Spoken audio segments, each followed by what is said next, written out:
एक बार पुनः आप सभी का स्वागत है। आज हम आपके लिए फिर से जयसीकृत पद्मावत के मानसरोवर खंड के एक और पद्यांश की व्याख्या लेकर आए हैं। तो आइए सीधे हम पद्यांश की ओर चलते हैं। पंक्तियां हैं।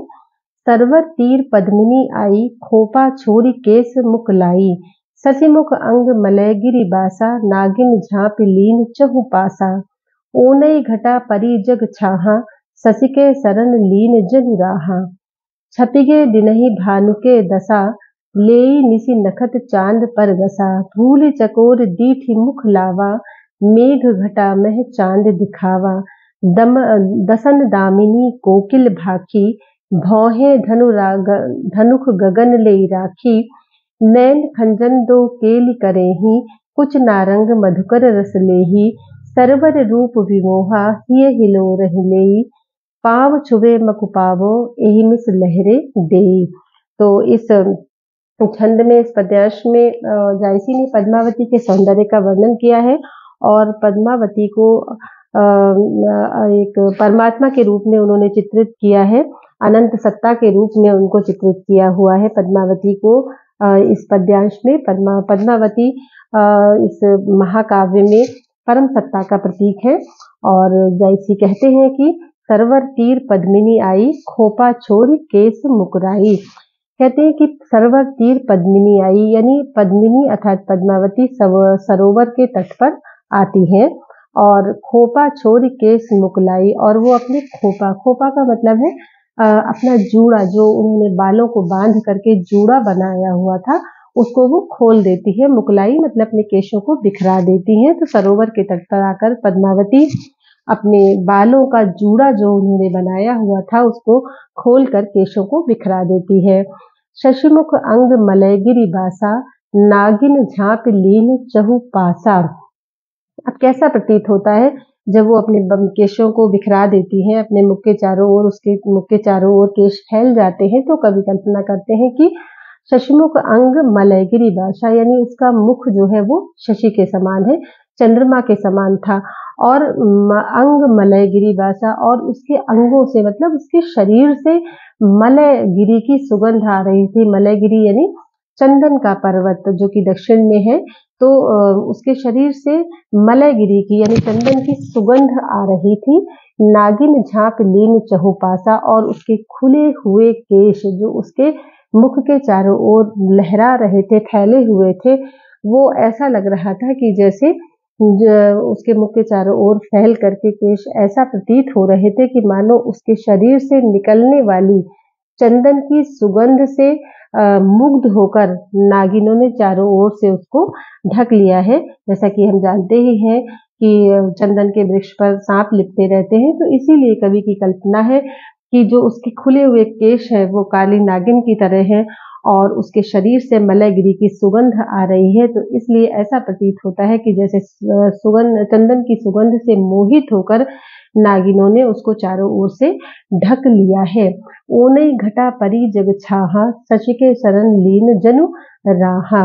और पद्मावती जब अपने केशों को बिखरा देती है, केशों को अपने खोल देती है, तो ओनई घटा परी जग छाहा, यानी पद्मावती के केशों के बिखरते ही, यानी जैसे ही वो अपने केशों को बिखराती है, खोलती है, तो चारों ओर मेघों की घनघोर घटाएं घिर आती हैं, चारों ओर घटाएं घिर आती हैं। और शशि के शरण लीन जनु राहा, और फिर ऐसा लगता है कि सारे संसार में अंधकार छा गया है। मुख के चारों ओर केशों की ऐसी छाया पड़ती है कि ऐसा प्रतीत होता है कि मानो जो राहु है वो स्वयं चंद्रमा की शरण में आ गया है। तो चंद्रमा पद्मावती का मुख है और जो उसके काले केशों की छाया है वो राहु के सदृश है, उससे तुलना की है कवि ने। तो ऊनई घटा परी जग चाहा, शशि के शरण लीन जनु राहा, यानी पद्मावती के केश बिखराते ही मेघों की घनघोर घटाएं छा जाती हैं, सारे संसार में अंधकार छा जाता है और मुख के चारों ओर केशों की ऐसी छाया पड़ रही है कि ऐसा प्रतीत होता है कि जैसे राहु स्वयं चंद्रमा की शरण में आ गया हो। छपिगे दिनहि भानु के दशा, लेई निसि नखत चांद पर गसा। और छपिगे दिनहि भानु के दशा, यानी पद्मावती के काले और घने केश जब बिखरते हैं तो दिन में ही क्या हो जाता है कि छपिगे दिन ही भानु के दशा, यानी दिन में ही सूर्य का प्रकाश छिप जाता है। अंधकार, ऊपर की पंक्ति में भी वो कह चुके हैं कि अंधकार व्याप्त हो जाता है। उसी को फिर से कहते हैं कि केशों की सघनता और उनकी कालिमा श्यामता के कारण दिन में ही सूर्य का प्रकाश छिप गया और रात्रि जैसा लगने लगा, तो इसलिए लेई निशित नखत चांद परगसा, यानी ऐसा प्रतीत हुआ कि जैसे रात्रि हो गई और इसी भ्रम में चंद्रमा नक्षत्रों के सहित उदित हो जाता है। तो पद्मावती के जब केश बिखरते हैं तो दिन में ही अंधेरा हो जाता है और सूर्य का प्रकाश छिप जाता है और रात्रि का भ्रम होने लगता है और इसीलिए चंद्रमा नक्षत्रों सहित यानी तारों सहित उदित हो जाता है। भूल चकोर दीठी मुखलावा, मेघ घटा में चांद दिखावा। अब चकोर भी भ्रमित हो जाता है। भूल चकोर दीठी मुख लाभा, यानी चकोर भी भ्रमवश, वो भी भ्रमित हो जाता है, उसको भी भ्रम हो जाता है और वो पद्मावती के मुख को चंद्रमा समझ लेता है और इसीलिए वो क्या करता है कि भूल चकोर दीठी मुख लावा, यानी चकोर जो है वो पद्मावती के मुख की ओर देखने लगता है। जैसे चकोर चंद्रमा की ओर देखता है वैसे ही वो भ्रमवश पद्मावती के मुख को चंद्रमा समझकर उसकी ओर टकटकी लगाकर देखने लगता है और उसको क्या लगता है कि मेघ घटा में चांद दिखावा। उसको ऐसा प्रतीत होता है कि मानो मेघ की घटाओं के बीच में यानी बादलों के बीच में से चंद्रमा दिखाई पड़ रहा हो। तो चकोर भी भ्रमित हो जाता है और वो पद्मावती के मुख को चंद्रमा समझकर उसकी ओर टकटकी लगा करके देखता रहता है, क्योंकि उसको ऐसा लगता है कि जैसे घटाओं के बीच से, बादलों के बीच से चंद्रमा उदित हो गया हो, चंद्रमा प्रकाशित हो रहा हो। तो चंद्रमा तो पद्मावती का मुख जो है वो चंद्रमा के समान है और उसके काले जो केश है वो घटा के सदृश है। तो चकोर को यही लगता है कि जैसे घटाओं के बीच से चंद्रमा दिखाई देने लगता है। दसन दामिनी कोकिल भाखी, भौहे धनुख गगन लेई राखी। अब पद्मावती के सौंदर्य का आगे चित्रण वो कर रहे हैं कि दसन दामिनी, यानी पद्मावती के दांत दामिनी की तरह हैं, यानी बिजली के समान चमकदार हैं, चमकने वाले हैं, चमकदार हैं। और कोकिल भाखी, और उसकी जो भाखी यानी वाणी जो है, उसकी जो वाणी है वो कोयल की कूक की तरह से मधुर है, मीठी है। भौहें धनुख गगन लेई राखी, और उसकी भौहें धनुषाकार हैं। तो भौहें ऐसी लगती हैं कि जैसे मानो आकाश में इंद्रधनुष ला करके सजा दिया गया हो।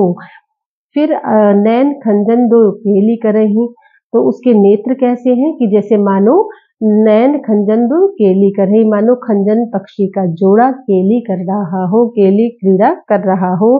तो खंजन पक्षी की तरह ही उसकी आंखों में चंचलता है और उसके नेत्र ऐसा प्रतीत होता है कि जैसे खंजन पक्षी का जोड़ा केली क्रीड़ाएं कर रहा हो।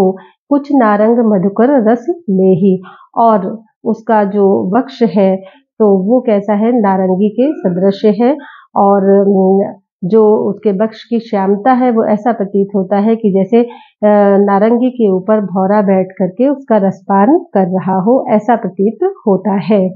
और दोहे का अर्थ है कि सरवर रूप विमोहा, हिय हिलो रही लेई, पाव छुवे मक पावो, एहि मिस लहरे देई।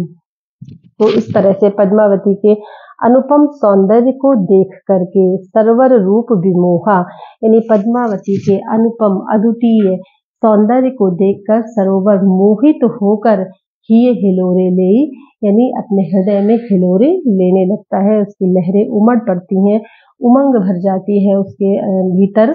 पाव छुवे मक पावो, एहि मिस लहरे देई, और वे अपनी लहरों को आंदोलित करके तट की ओर बार बार इसलिए भेजता है कि जिससे कि वो जो है पद्मावती के चरणों का स्पर्श पा सके, अपनी लहरों के माध्यम से पद्मावती के चरणों का स्पर्श पा सके। तो इस तरह क्या होता है कि पद्मावती के अनुपम सौंदर्य को देखकर सरोवर मोहित होकर के हिलोरे लेने लगता है और वो अपने भीतर लहरों को उठा करके, उसके अंदर लहरें उठती हैं, उमंग उठती है और बार बार वो तट की ओर इसलिए भेजता है कि शायद इसी बहाने पद्मावती के चरणों का स्पर्श पा सके।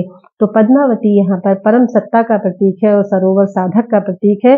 और जब ईश्वर स्वयं साधक के पास चल करके आते हैं तो साधक के मन में प्रसन्नता की सीमा नहीं रहती है, आनंद की हिलोरें उठने लगती हैं। तो ऐसा ही सरोवर के साथ हो रहा है और सरोवर में तीव्र लहरें उठने लगती हैं और उन लहरों के माध्यम से सरोवर जो है वो पद्मावती के चरणों का स्पर्श करना चाहता है। इसमें पद्मावती के अनुपम सौंदर्य का वर्णन किया गया है। उत्प्रेक्षा अलंकार है, उपमा अलंकार है, भाषा अवधि है, छंद दोहा और चौपाई है। आप सभी का बहुत बहुत धन्यवाद।